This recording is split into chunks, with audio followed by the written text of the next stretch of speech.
Welcome back to Everything Ball. It's myself alongside Mr. Berahino. There is no Mr. 17 today, but we have two special guests today. It's the main man, Mr. Brandao, alongside the General, Mathias. Born ready athletes. Come on. Yes. Well,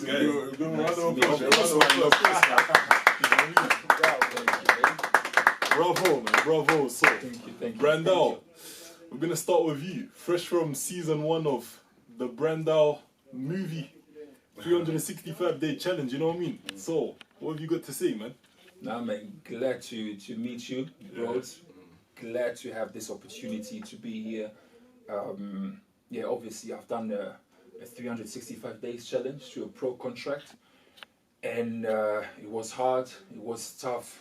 I went through a lot of things, but finally, play now in the National League South, and it's a good start. And hopefully I can move forward. And even that the 365 days challenge ended, I think, a couple days ago, but it's just the start of a hopefully very interesting and successful journey.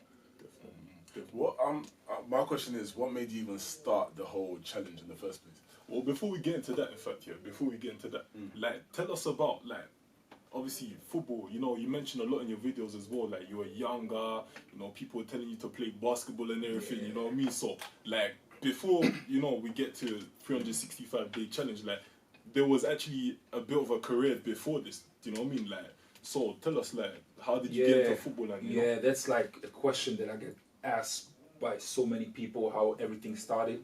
But I think, like every football player who loves to play football, it starts like in the early age. And I think I started playing football when I was 5. And I was living in a neighborhood where really not many rich people live, so we had to literally go out and just play in our like front doors, just to play, to enjoy, to just forget the world that is surround us by all those like criminality, poverty and everything. And obviously I started with 5, but as me, I'm 6'6" now, so I was not that kind of typical football player, because I was always the tallest wherever I go in school. So that's why at the beginning I had struggles being always the tallest. Everyone is looking at me. So that's why people always say, like, you should play basketball or something, like, every single time. But somehow all my friends played football, so how can I play basketball if none of my friends play basketball? So that's why, like, I played football literally since I was 5. That's how it started, literally. And I love football. I love football, and even that my parents didn't really supported me, because like many parents, they think you should go to school, do the safe way, but I always want to play football. Always. Definitely, man, definitely. So, and then, like, so back home in Germany, of course, you know, you went to your local club, because you're from near Dortmund, you said, isn't it? No, I'm from Bonn. It's like Bonn. west part, Dortmund is quite nearby. Bonn, West Germany, near Cologne. So that's where I grew up. Podolski. Lucas Podolski. Okay. So from there, you know, obviously you slowly made your way to where we are right now, England. You know, tell us about England, because you came here with pretty much nothing, isn't it? That's like, I came, I think 2.5 years ago. I was literally just laying in my bed, and I was playing football, but I was thinking, now I wanna really be a pro. So the best country, I said, is England, because when you see England, there are like 4 professional leagues, from Premier League to League 2, and even Conference Premier League. There are like half teams are professional. So I think there's no better country than England to play football. And I was thinking 2.5 years ago, look, without knowing anyone, except of my cousin, and I said, you know what, I'm going to just leave everything behind me in Germany, because I had really nothing to hold me there, except of my family. But my family supported me and said, if you want to go to England, just do it. And as me, I'm the type of guy who just do it. Yeah. I just done it, and I just went to England without knowing what's going to expect me, and just went all the way to just do it. Yeah. Yeah, because it's a long journey you've come on. You know what I mean? Like even before the 365-day challenge, you know, obviously you was playing like Sunday League. Do you know what I mean? Oh, so, yeah. You know what? Before that, I saw your questionnaire. You said you was playing for the Congo, the youth team. Oh yeah, because yeah, obviously I started like quite young, but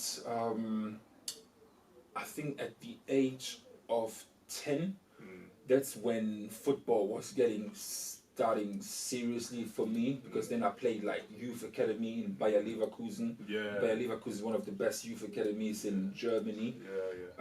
Because actually one of my father's friends, he was like involved in this academy thing, so that's why he saw me once playing and said, look, my height can be an advantage.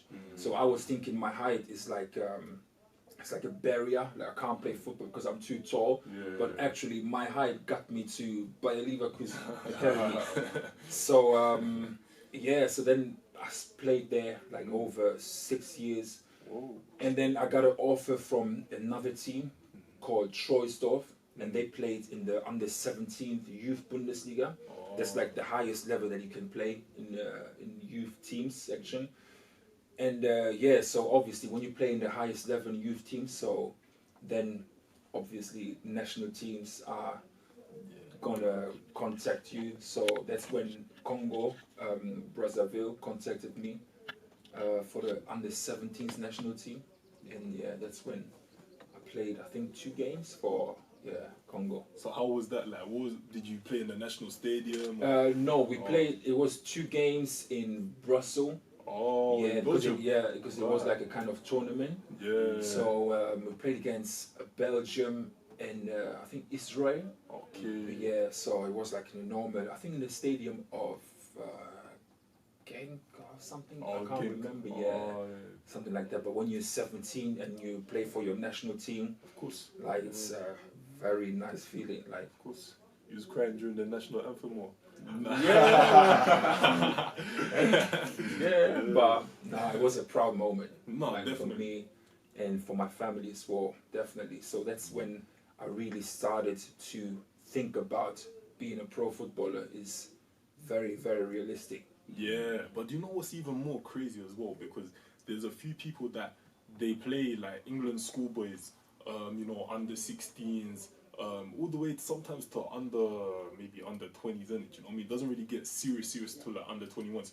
And then, you know, they're playing for Arsenal and whatnot, and then they end up in like the conference.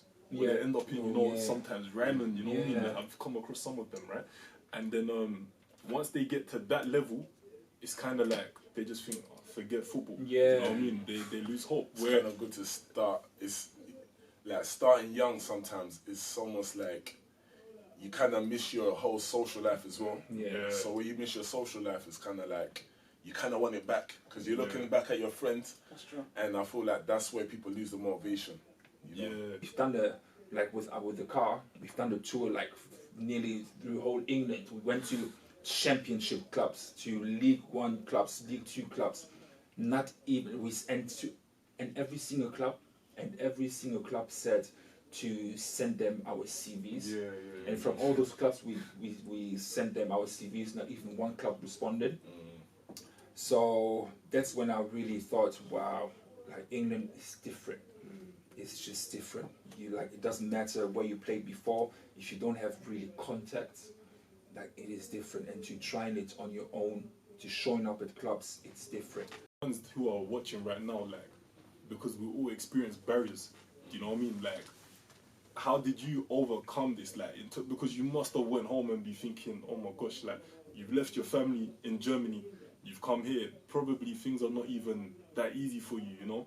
Like, you know, it's never really easy when you're coming from another country, especially coming to London. You probably 1 bedroom, you know what I mean? And you're on your bed just like, you know what I mean? So, for the people out there, you know, like, how did you get over that? Like, what was your mindset? Like, the only thing, when I'm really honest, because I was so close to give up, because I was here And as I said, with my CV where I played, normally it should be easy to find a club, but it wasn't at all. Like, I couldn't find a club at all.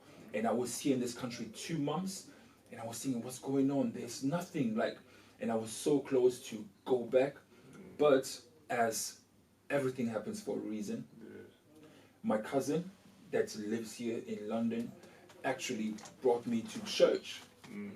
And I remember when I went the first day in church, I remember so good the pastor talking about people that if they have dreams at the beginning, it's not going to work, or it's not going to like work how you think things are going to work. So there's going to be barriers, there's going to be setbacks, but you just need to keep going. But you just need to keep going.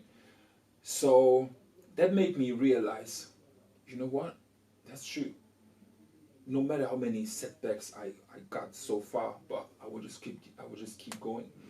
And that's the key to success. You just need to keep going, no matter how hard your failures are, how many times you fall, and how many times people tell you you can't do this, you're not good enough, or how many times you try to contact clubs, agents, and they all said no, you're not good enough. You just need to keep going and keep working. And that's what I've done. And hard work always pays off. So then somehow, through luck, through God, some people might say, I don't know, it's just luck, but I went to London Nike store 1 week just after this church service. Nike store London, and I tried some football shoes on. The guy who served me said, oh, you play football, you don't play basketball. No, I don't play basketball. And then he said, and then we talked a bit. He asked me, where did I play? I said, no, I don't have a club. I came here, I told him my story. And then he said, oh, you know what? I know a manager. And then that's how I got into football. That's how I got into Billericay, and that's where all this journey started.